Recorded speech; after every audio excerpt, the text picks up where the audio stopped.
दोस्तों क्या हालचाल है। जब हम भारत की आज़ादी की लड़ाई की बात करते हैं तो कौन से नाम हमें याद आते हैं। सरदार वल्लभ भाई पटेल, महात्मा गांधी, चंद्रशेखर आज़ाद, पंडित जवाहरलाल नेहरू, नेताजी सुभाष चंद्र बोस जैसे नाम हम सभी को सबसे पहले याद आते हैं। इससे पहले अगर हम 1857 की क्रांति के बारे में बात करें तो झांसी की रानी, नाना साहेब, दादा भाई नौरोजी, वीर कुंवर सिंह, लाला लाजपत राय जैसे नाम हमारे दिमाग में आते हैं। लेकिन मैं आपसे बोलूं कि भारत के पहले स्वतंत्रता सेनानी या ब्रिटिश ईस्ट इंडिया कंपनी के खिलाफ विद्रोह करने और लगातार 23 सालों तक उन्हें धूल चटाने वाले भारत के 565 रियासत में से एक के राजा वीर बहादुर फतेह बहादुर शाही जी हों तो आप में से कई लोगों को अटपटा लग सकता है और आश्चर्य हो सकता है, क्योंकि आपने इनका नाम कभी सुना ही नहीं है और ना ही कहीं इनको देखा है कहीं हिस्ट्री में। पर आज सुन लो, शाही जी की कहानी पूरे विश्व में सबसे अनोखी कहानी है जिसको जानना हम सभी के लिए बहुत ज़्यादा ज़रूरी है।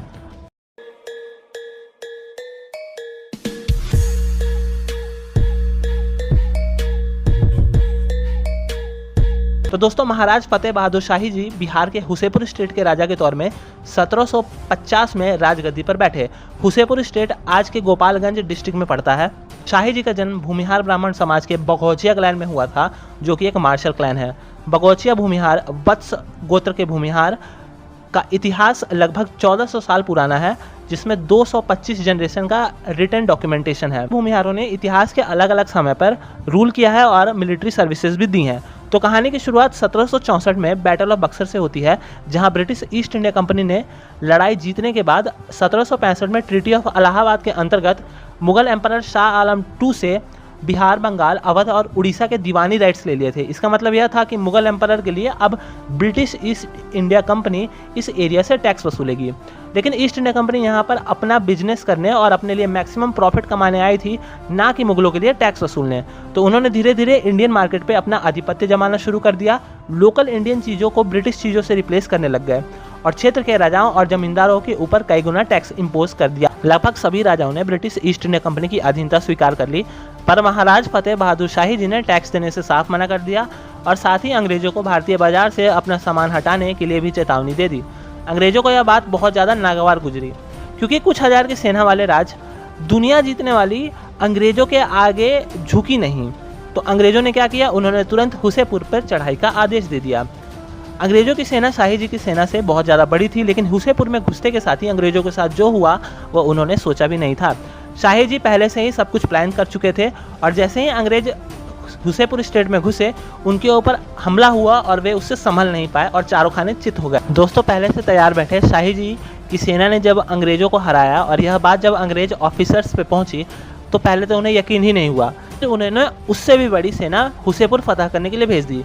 दोस्तों, यह लड़ाई बहुत ज़्यादा ऐतिहासिक है, क्योंकि इस समय अपने राजा के साथ लड़ने के लिए राजा की प्रजा, जिसमें किसान, कारीगर, सिपाही, यहाँ तक कि महिलाएं भी शामिल थीं, उन्होंने राजा की तरफ से लड़ाई की और एक बार फिर अंग्रेजों को भयानक हार का सामना करना पड़ गया। इसके बाद शाही जी समझ चुके थे कि हुसेपुर में रहना उनके लिए ठीक नहीं, तो वह झरही नदी के पास बागजोहनी के जंगल में जाके बस गए और वहीं रहने लगे और अंग्रेजों के साथ गोरिल्ला वॉरफेयर उन्होंने स्टार्ट कर दिया। दोस्तों, अंग्रेजों को जब यह बात पता चली तो टैक्स वसूलने के लिए उन्होंने गोविंद राम नाम के टैक्स इंस्पेक्टर को हुसेपुर में लगा दिया। राजा जी ने छापामार युद्ध करके उस टैक्स इंस्पेक्टर को भी मार गिराया। अंग्रेज अब बहुत ज़्यादा परेशान हो चुके थे। उन्होंने अपने सबसे बड़े और आखिरी हथियार डिवाइड एंड रूल पॉलिसी को इम्प्लीमेंट किया और शाही जी के खास चचेरे भाई बाबू साहेब बसंत शाही को राज का लालच देकर अपने तरफ कर लिया और महाराज जी की खबर निकलवाने लगे। शाही जी को इस बात की जब खबर लगी तो वो बहुत ज़्यादा दुखी हुए, पर उन्होंने 1775 में जब बसंत शाही और अंग्रेजी सेनापति मीर जमान जादवपुर में विश्राम कर रहे थे, तब सैकड़ों घुड़सवारों के साथ काफिले पर हमला बोल दिया और अपने देश, अपने भोजपुरिया माटी के लिए अपने भाई का सर धड़ से अलग कर दिया। इस घटना के बाद अंग्रेज जान चुके थे कि जब तक महाराज फतेह बहादुर शाही जिंदा हैं तब तक वे बिहार के इस धरती पर कदम रखने का सोच भी नहीं सकते। दोस्तों, महाराज जी चाहते तो अन्य राजा जैसे दरभंगा के राजा के तरह अंग्रेजों की चाटुकारिता करते और तरह तरह के सुख भोग सकते थे। उनका राज्य बहुत ज़्यादा बड़ा हो सकता था, उनके पास दुनिया की सारी सुविधाएं होती, लेकिन अपने लोग, अपनी मिट्टी और अपने शान और स्वाभिमान के चलते उन्होंने ऐसा कुछ नहीं किया। वह अपने लोगों के ऊपर कई गुना टैक्स लगाकर उनको दुख नहीं दे सकते थे। इसी कारण से उनकी प्रजा भी उनको अपने जान से ज़्यादा मानती थी। इसी बीच जब अंग्रेजों को पता चला तो उन्होंने हुसेपुर के किले को तोड़कर उसका नामो निशान पूरी तरह से मिटा दिया।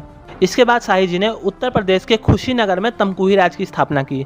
दोस्तों अंग्रेज शाही जी से इतना परेशान हो चुके थे कि 1781 में महाराज फतेह बहादुर शाही जी के ऊपर उन्होंने पहले 10,000 फिर 20,000 रुपए का इनाम रखा, जो आज के समय में लगभग 8 करोड़ 19 लाख रुपए बनता है। तो यह बहुत ज़्यादा बड़ी रकम होती है। यहाँ दोस्तों एक ब्रिटिश ऑफिसर्स ने यह तक लिख दिया था कि जितना परेशान उन्हें पेशवाओं ने नहीं किया, उससे ज़्यादा महाराज फतेह बहादुर शाही जी ने कर दिया था।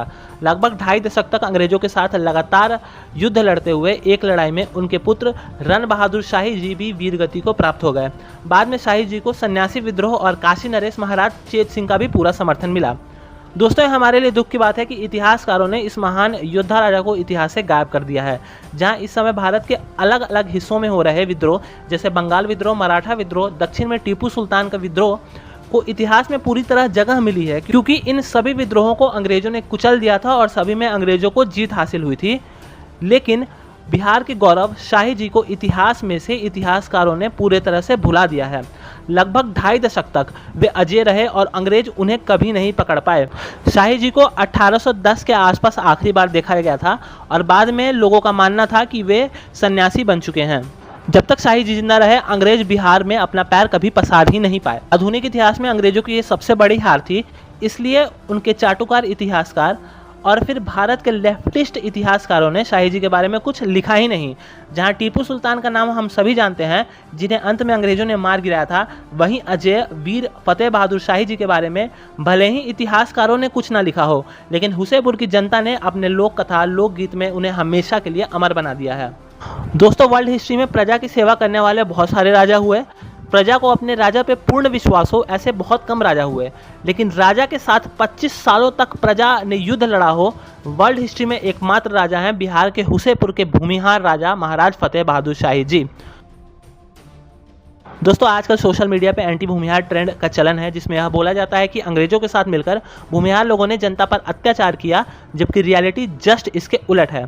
भूमिहार समाज हमेशा गरीब, पिछड़े, वंचितों के लिए खड़ा रहा है। यहाँ तक कि भूमिहार समाज हमेशा अंग्रेजों के खिलाफ अपने जनता से लड़ा है, चाहे वो 1765 में आज़ादी के पहले नायक महाराज फतेह बहादुर शाही जी हों, 1857 की क्रांति शुरू करने वाले मंगल पांडे जी हों, या फिर चंपारण सत्याग्रह शुरू करने वाले राजकुमार शुक्ल जी हों।